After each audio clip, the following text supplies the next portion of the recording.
Tako kot za občino Zagorje je tudi za občino Litija to izjemno pomembna pridobitev, namreč gre za bistveno večjo varnost vseh udeležencev v prometu na tem odseku. Zavedamo pa se, da in tudi naša želja je, da bi v prihodnje tako v smeri proti Litiji kot v smeri proti Zagorju še nadaljevali za ustrezno rešitvijo boljše varnosti na tej cesti.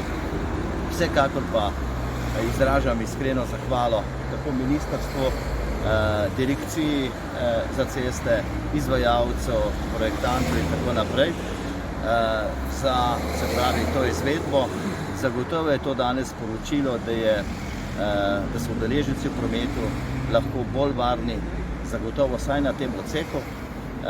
Predvsem pa mislim, da se bodo vdahnili tudi prebivalci Vač, ki so morali kar veliko potrpeti v prejšnjih 4 letih. Pa seveda tudi takrat, ko smo mogli iti v Zasavje, smo mogli uporabljati naše hribe. Sicer so zelo lepi, ampak pot pa je bila bistveno daljša. Tako da čestitke in upamo res, da bo ta pot, ki je zdaj bolj varna, lahko zagotavljala, se pravi, tudi večjo povezanost Zasavja z Ljubljano.